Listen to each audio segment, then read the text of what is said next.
miss this shot, you're not just letting me down, you're letting your whole team down too. Mad props. Okay, hello and welcome to Mad Props, the place where you get mad props for your movie and TV props. I'm Simon, and I'm incredibly honored to introduce Justin, who played Woo Woo Woo Kenny Woo in the Mighty Ducks 2 and 3. Justin, welcome to the podcast. Thank you. Thanks for having Second me. period. Move around it. Number 74 spins around. He's right in the slot. He shoots and a save by Goldberg. Kenny Woo picks it up behind the Team USA net. Woo, the former Olympic skater, weaves his way up to center ice. He's going to try and split the Iceland defense. Get in!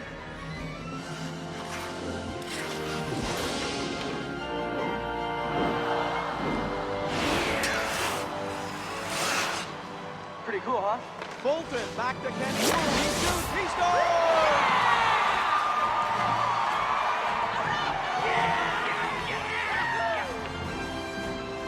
Woo, woo, woo, Kenny Woo! Puts Team USA on the board! Yeah! What you think of that? Pretty sweet, huh? Hey, you want a piece of me? Hey, take that! Come on, man! All right, yeah! I told him that! Yeah, no! Come on! Take that! What I do? It's a pleasure. And then also with me is fellow Mighty Ducks enthusiast and jersey collector. He has the Dream Collection, Connor. Connor, thank you for joining us as well. It's a dream to be talking to the Kenny Woo, and I'm just here for the ride. So, Justin, you are infamous and legendary to us and to so many people around the world for your portrayal of Kenny Woo, who went through a journey. Stood up, learned to sort of defend himself, stood up to bullies, became the third Bash brother. I mean, how does it feel to be so legendary? Legendary.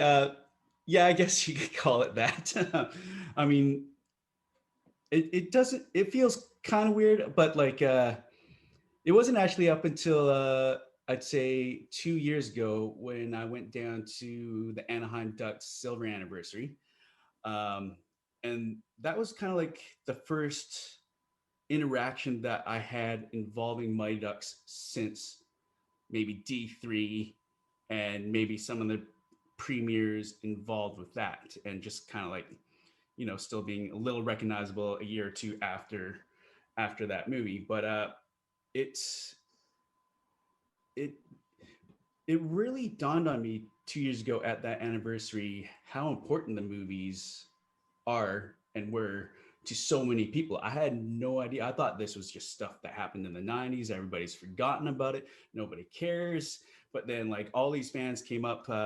We had a screening of the first Mighty Ducks movie, and everybody was asking us questions and a Q&A afterward. And I had no idea how much Ken Woo had an impact on the franchise.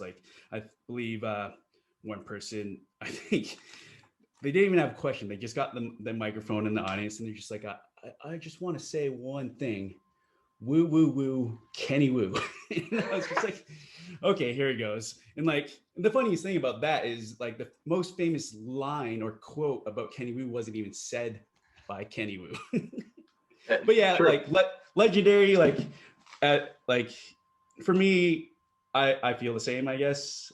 But the attention in the last 5 weeks is definitely something that I'm still trying to get used to. It's like being 13 or 12 again. Very good. And maybe a funny thing to add too. I actually told my dad, I'm local to Minnesota actually, so the Ducks movies are a part of who I am, right? But I told my dad that, hey, I'm meeting Kenny Woo tomorrow, and the first thing he did was woo woo woo Kenny Woo. And he said, is that kind of odd that I remember that? I said, yeah, sort of, but we all remember it. Yeah, it was the first goal of the gold medal game. Simply put, yeah. Well, can we ask, before we get into the jerseys and the prop side of things, what was the audition process for you when you got into D2, and then how early into after D2 did you find out that you were going to be in D3 as well?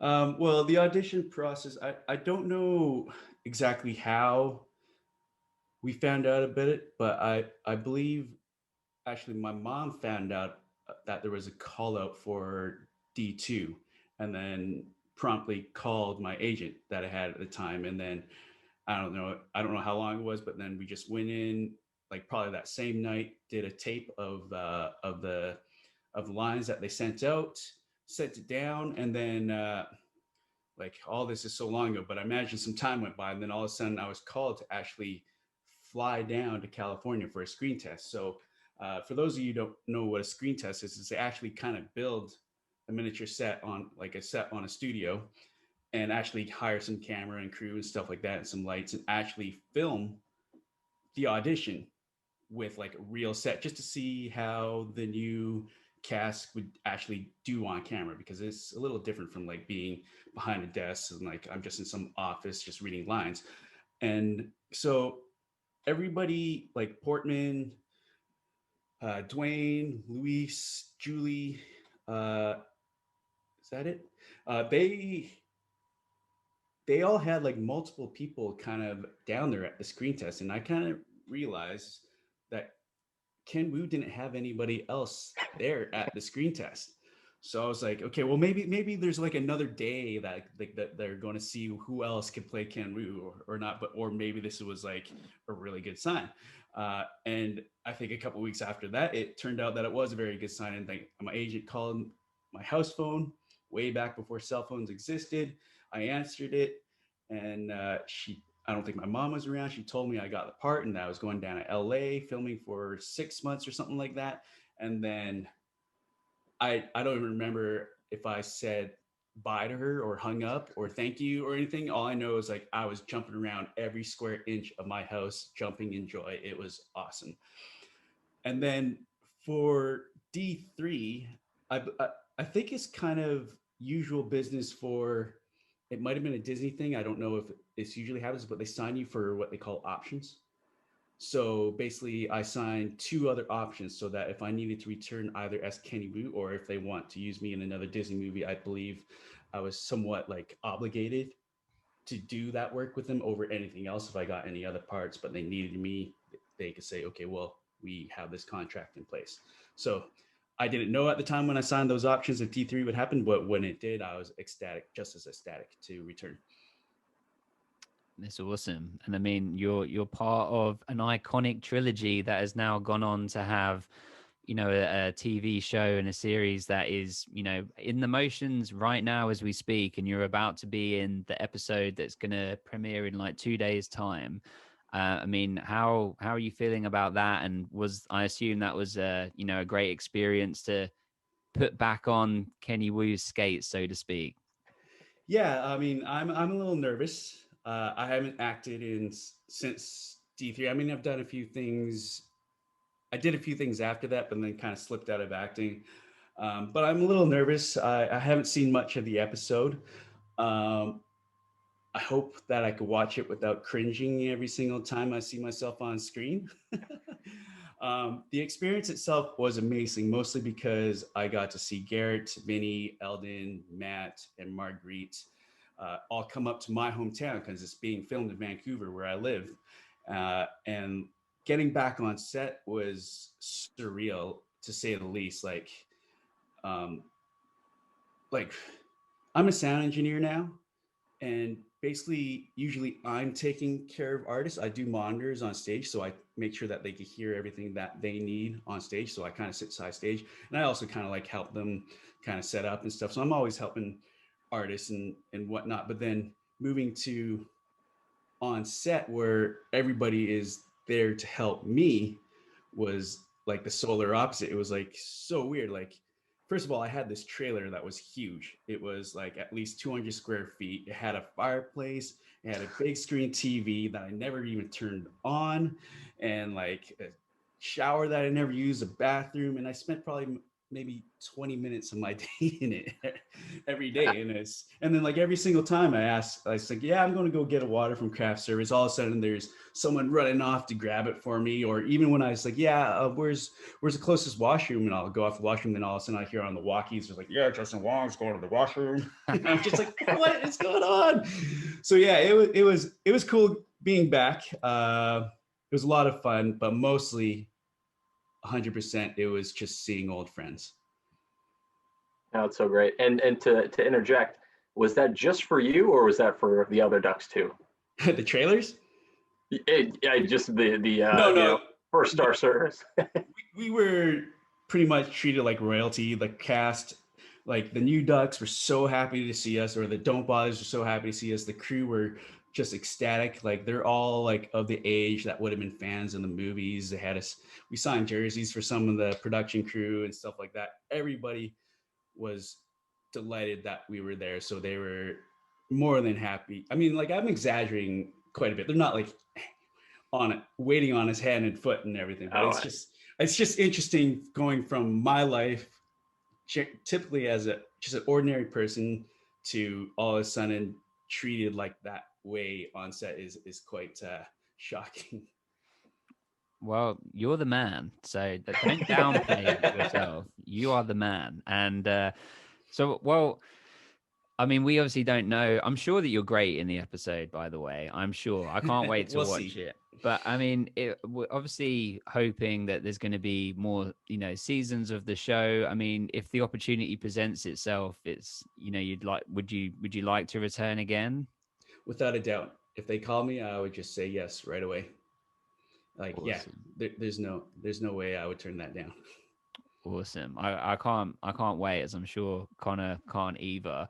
Yeah. I mean, so if we can get into the props, I mean, obviously you can see from our backdrops that we both love this stuff. I mean, we're kind of in this niche of Mighty Ducks prop collectors. So all of this stuff is actually genuine screen worn items, or production made. And you are the only person that I have seen that has all of their jerseys. Like, these things are incredibly hard to get. I know some people have them. I mean, can you tell us some of the story of how you've managed to retain them? Well, I think for the most part, I would have to thank my mom for that, because I'm pretty sure she's the one that asked for everything that we have. But also, during the filming of the movies, like, production was very happy to just give us as much swag as possible. Like, we got like hats, we got like Letterman jackets and stuff like that. We got jerseys. I believe everybody else must have the jerseys, unless they've and they probably put them away in storage and they don't know where they are, that sort of thing. But I'm pretty sure everybody at least has a jersey or two. But I think my mom just made sure I had everything. And the only thing I don't have is that kind of, when Ken Wu was introduced, that Coca-Cola jersey, which I learned from friends was actually part of a Wayne Gretzky hockey camp. Like, if you joined this kind of Wayne Gretzky hockey camp, I'm not sure if you actually met Wayne Gretzky during those camps, but it was like a franchise type thing. You would get that jersey.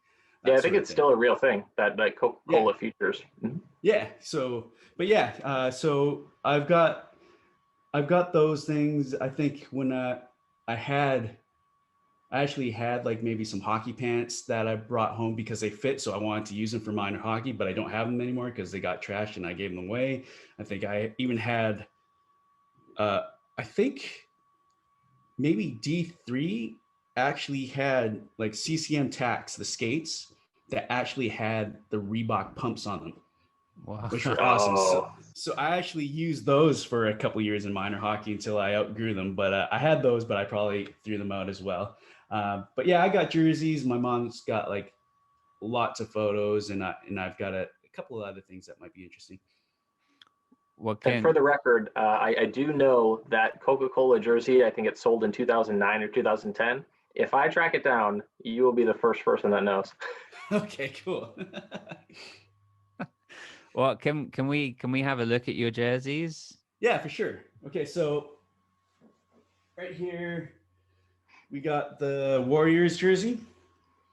and it's got the Woo on the back. So this is a pretty cool jersey. Actually, I don't have the red Mighty Ducks jersey, so that's one that I actually don't have. But this one's pretty cool. Yeah, that's awesome. That's really cool. Yeah, yeah. It's got the That JV on the side. that one's really grown on me. You know, D2 I put top of the podium, but D3 as an adult is really something that is growing on me. It's getting better with time. Yeah, I'm starting to find out that a lot of people are actually like, I thought like people would like D3 the least, because at that point we're not these cute little kids that are just like, fun to watch. They're kind of like up to no good. Uh, and it was just like, it didn't have like all the kooky, gimmicky hockey stuff anymore. But then I found out that people liked it for that reason, that it went down to real hockey, learned how to play defense, and there were some good lessons. Where D2 was more like this big fanfare, the big crowds, the USA thing. So yeah, I had no idea because like I haven't seen any of the movies in a long time, but I had no idea that D3 still had a huge impact on people as D2 and the first one did. If if So you go was ahead. if you was to order them just in, I mean, I know that you wasn't in D1, but obviously I know you must have seen it at some point. But how would you, as from your perspective, order them? Like as just from a fan perspective? Like favorites, like number like 1 to 3. Yeah. Um, I mean, okay, so the first and the second one would have to be tied because like the first is the first one. But if I had to choose, I would put D2 over the first one just because I'm in it. There you go. That's the right so answer. so it'll be D2 and then Mighty Ducks and then D3 in my head. I don't even really remember anything about D3 because I probably watched it the least. But I know the first one and the second one pretty good. So like, yeah, I know like kind of how the plot line goes, but I don't even remember like what scenes I was in, that sort of thing. I think your main parts in the third one was you being like taught to trash talk by Keenan's character. I think the funny story about that is like I just kind of latched on to Bite Me somehow. And like whenever like because like we would tease each other, make fun of each other on set, and whenever that would happen, I would just say "bite me." I think it must have been the catchphrase of the year or something like that.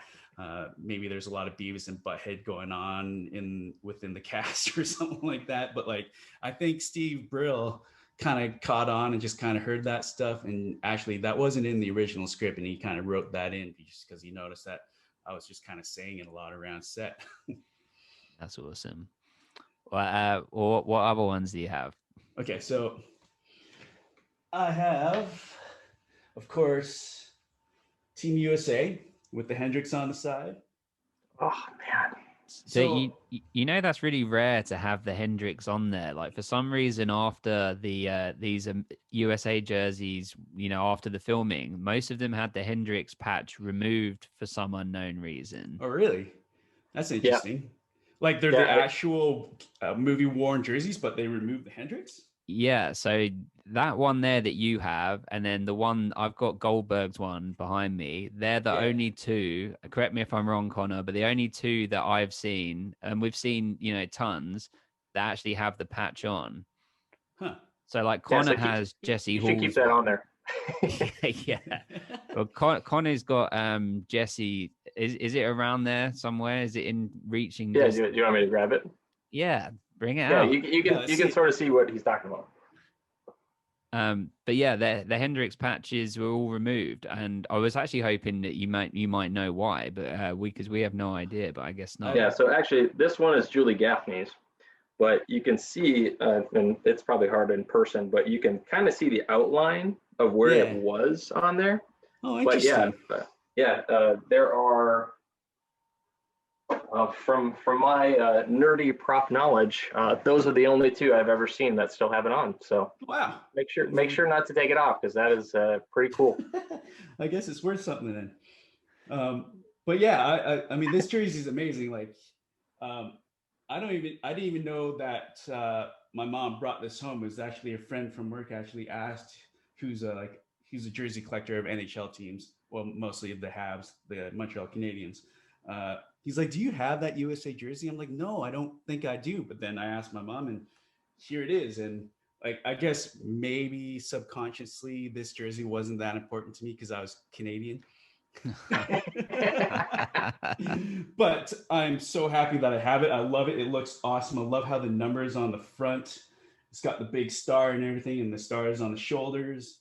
And yeah, it's an awesome jersey, and it's a genuine CCM too. So that's awesome. So that's the thing about like D2s. They had like all the CCM gear, like proper genuine NHL hockey gear and stuff like that. And then, sorry, you going to say something? I was just gonna say it's so awesome. That's all. Yeah. That's one of the coolest ones. And Simon, if you want to share the star sort of trick, if he wants to screen match his own jersey. Yeah, so something that we've noted, again, this is such nerdy stuff, but the stars on the back of your jersey there, on all of the USA ones, they're at slightly different angles, so you're able to screen match them, so you can see, because there's like stunt doubles and like you said, there's multiple copies of each jersey. Yeah. So I mean, do you remember that on set, that you had like a couple different jerseys for each team or whatever? Like for like between me and the stunt doubles and stuff like that. Yeah. Yeah. There's I imagine there's probably at least 5 or 6 Ken Wu jerseys floating around. My doubles were about my size, if not smaller, so maybe they would have been a little bit smaller. But yeah, there's definitely lots of backups in different sizes for the stunt doubles. Like I had two. I had a hockey double and a figure skater double, so they each needed one to wear on set. Oh, that's cool.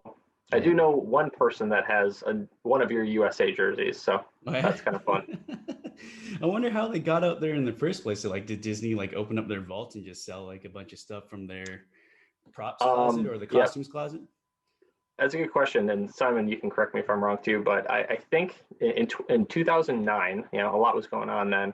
I think the studio sold just a bunch of them.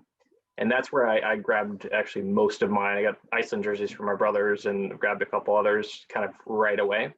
I've since learned, I think that person got in trouble for doing that.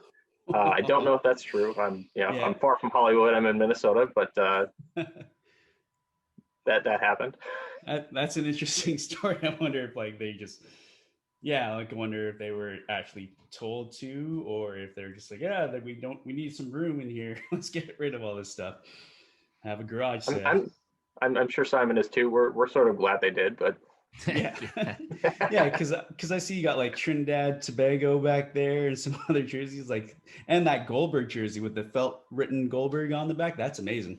And so these two, as you can tell by the frame job with the other jerseys, that's actually how me and Simon met, which is super funny.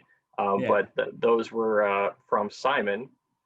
And you're right, I got a Trinidad one there. If I move, one of my favorite ones is actually Julie Gaffney's Bangor, Maine jersey. I missed out on your Coca-Cola one, but did grab that one.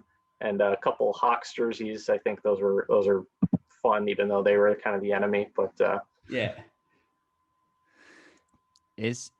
my goal has been to get one of each style. We're far from it, but you got to aim higher, right?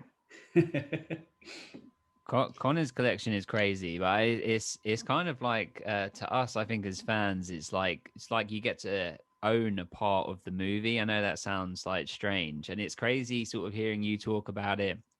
Obviously the experience, I'm sure, is the thing that means the most to you, but like you didn't even know if you had that jersey, the USA one, where to like us it's like, oh my god, that's like a holy grail type item. So it's so crazy, like the different perspectives. It's pretty cool what you guys got there. It's pretty amazing. I'm actually I'm hoping to get that Don't Bothers jersey because I think it's a dope looking jersey. Like, I love the yellow and the brown, and I'm working on it. Hopefully I can get one by the end of the season. I think you have a little bit more pull.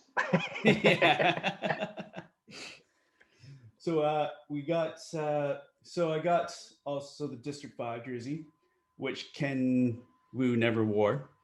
I think we did some promo photos like back in the day where I did wear this, but before they suited us up with the US jersey. So this one is actually, I actually got this during the Anaheim Silver Week in 2019 when they're celebrating their 25th anniversary, because we walked onto the ice with these jerseys on and did like did the screening with them. I don't know if you guys know, like, is this any different from the original movie? Like, is there anything different about this logo at all? Connor, you would know better than me. Well, the two jerseys, as you probably know this too, Justin, is Hooter Sportswear made the first movie, and then CCM did some of the ones in the Ducks ones. Yeah. So I guess it depends on which one you're looking at because they're slightly different. Yeah. But I'd say that passes as the that's the OG logo. Yeah. So yeah, it's even got. I mean, it's not NHL official, but it does have the fighting strap on the inside, which is interesting how they put that there. and probably more useful for you, right? With yeah, gloves, right. Yeah, stick they won't be able. shirt, To, right? yeah, they won't be able to pull the jersey over on me, so that's cool. And the interesting about this logo is, I don't know if you know, but it's actually Jack White who drew this for Steve. Wow. I could be totally wrong, but I'm pretty sure I'm right. But Jack White was our hockey coach. Him and his team of trainers had us go through hockey camp in D2 for about 4 or 5 weeks or something like that. And he also taught all the OG Ducks, and then was also there. Well, he's pretty much there for all 3 movies. You'll see him as a ref. He's kind of the ginger hair fellow. And one of the fan questions that I received when I told a couple people I was doing this was, it's sort of notorious that a lot of the skaters in the first movie lied that they were good at skating. Yeah. Were you one of those people, or were you actually okay? I was okay because living in Canada, I think if you don't play hockey, it's some sort of sacrilege or something like that. But no, it's not really. Not that many people actually play hockey. But I had been playing for, I think, about 2 years. So when I got there for hockey camp, it was just more fun for me. Well, for some people, they're probably at the beginning hating it a little bit until they actually got their feet into it and were able to move. I mean, they all got into it pretty easily. I mean, if you're young and athletic enough, it's fairly easy to pick up. And you continue playing hockey? Like, do you play hockey now? Yeah, I play. Well, not right now with COVID or anything, but I got a couple pickup hockey groups that I play with once a week, and just go out there. You just wear a light jersey or a dark jersey, and you just go back and forth. You don't even really keep score. There's no refs or anything.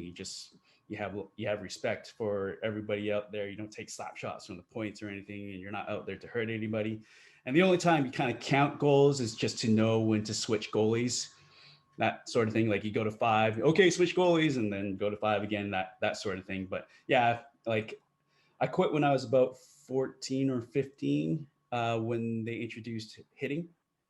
And like in Canada at that time, they introduced hitting in bantam, which I believe is when you're, I want to say 13, 14 or 14, 15 or something like that. But the problem that they found out about that is that's kind of the age where boys go through the growth spurts. So all of a sudden you have like 6 foot tall giants playing against like 5.5 foot little guys. And I was one of the 5.5 foot little guys, and like constantly having to check over my shoulder to make sure that this giant isn't going to clobber me. So now Canada Hockey has made sure that they introduce hitting at a younger age, where kids are smaller, lighter, and they can teach them how to keep their heads up and how to take hits, but they're all still relatively the same size. That's crazy. So I wrote this down. Have you ever attempted a triple aerial with a double Hummel camel in rec, or was that just that one time in against Iceland? Is that the line? Triple axel with? Yeah, I don't know. I've never so. I got into inline skating, like I think when I was about 13 or so, and learned how to like grind sidewalks and how to do some spins. I think the furthest I was able to spin around was a 540. So one full-time round and a half. And I would have to do it starting backwards. I couldn't do it forwards and landing backwards. That was a little too tricky. So I could do like a 360, no problem, a 180, no problem. 540, I'd have to like really whip my head around for that.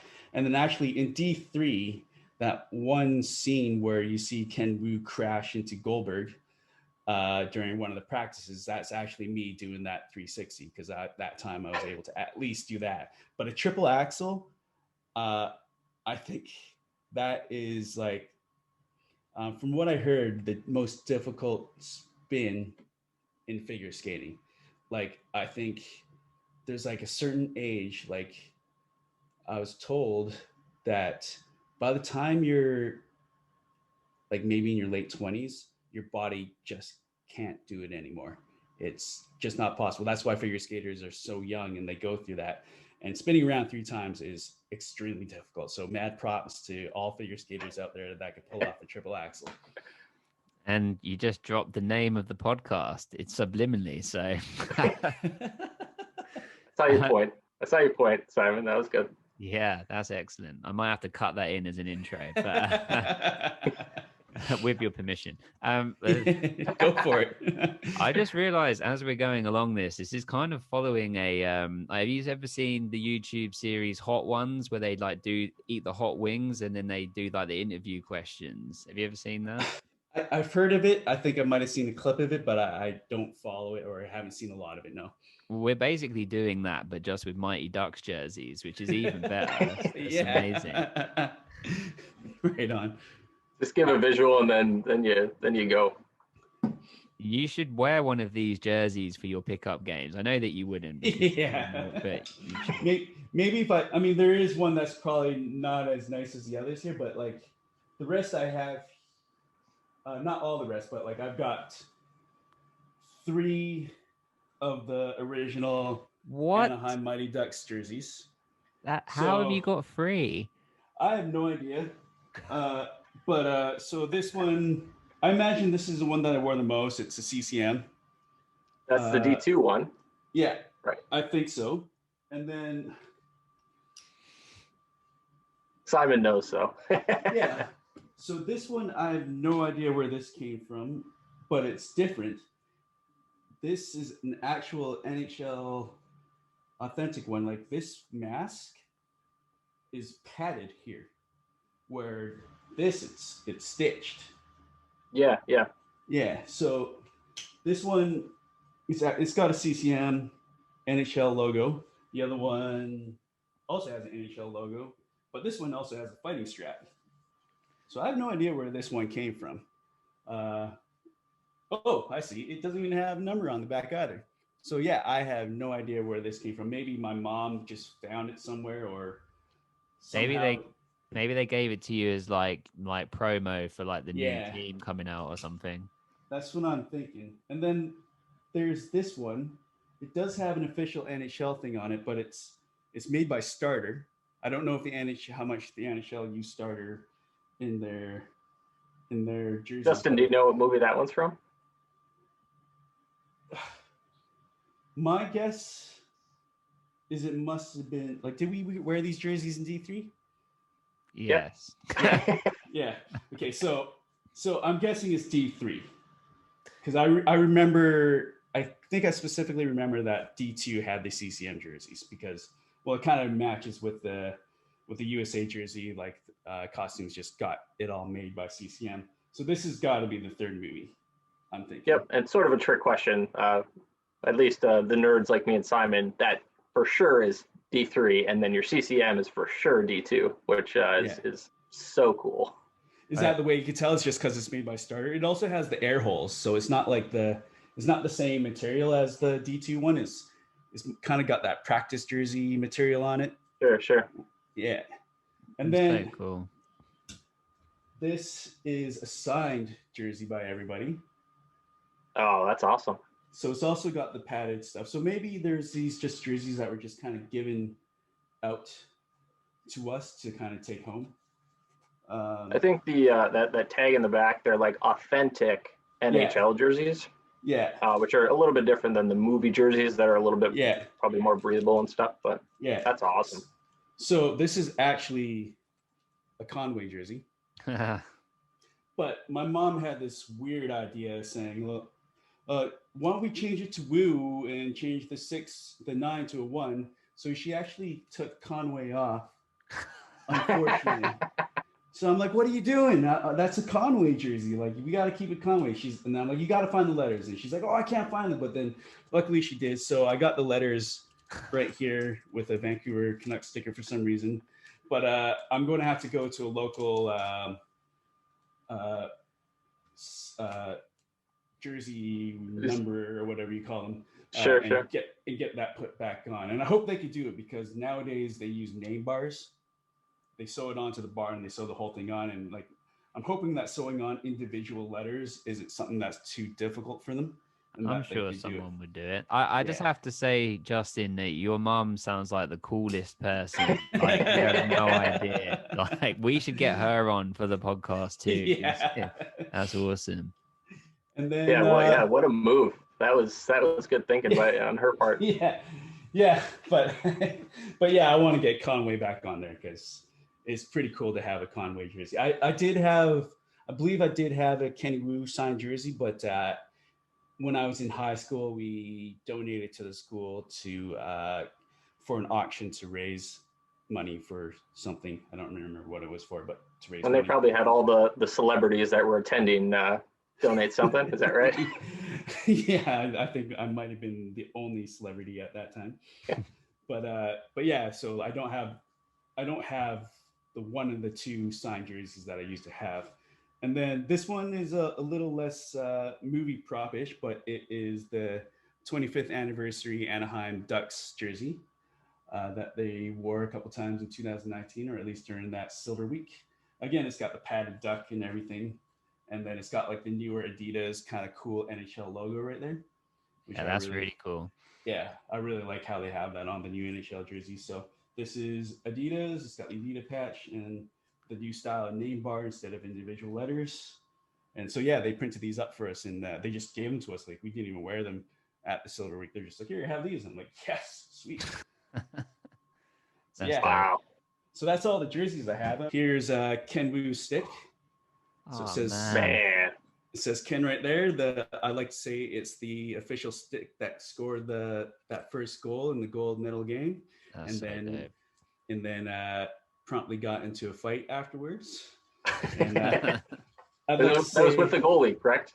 Yeah, I like to say that's the goal that turned the tide in that game. Like, they were getting beaten down, but like him getting that fight, and the Bash brothers, like, they got the crowd going and got the Ducks back into it. So here's a signed stick with everybody. There's Ty, there's Eldon, that sort of stuff there. Got one of the pucks from the Junior Goodwill games. It's just a sticker put on, so it's a little worn out. That's dope. That's so cool. And then I've got like pictures of Emilio, got a picture of Gretzky. I think everybody's seen this picture of us with Paul Kariya. And then everybody knows this picture, but I don't know how many people have this. That's so cool. Wow. Yeah. So that's pretty cool to be on a Wheaties box. That is so cool. That's awesome. That's like up there with the jerseys as being, that's so good. Yeah, and I actually just accidentally found those yesterday because I was actually looking for something else and I ran into all those pictures. So it worked out timing wise for you guys. That's so cool. I love it. And Justin, you have been amazing. This has been so much fun. We would love to talk to you again. Like, for sure, anytime. That would be so cool because, there's so much more that we'd love to go into, especially after, your episode is aired. We'd love to hear more about that. Just sincerely, thank you so much for your time. And these movies meant so much to me, to Connor, to, our generation as, in our childhood. And, thank you for being a big part of that. No problem. Thank you. It was an honor. Yeah, thanks so much. It's been a super fun experience for me, and Simon's the professional here. I'm just some guy who collects jerseys, but it is fun to share. Again, our memories as kids, and you being oddly a big part of that. Thank you for that, and thanks for your time today. All right, thanks Simon, thanks Connor. Thanks, Glenn. Stay safe, and we'll speak to you soon. Good luck with everything. Have a good one. I'm telling you, you blow this game and nobody makes the team next year. Mad props.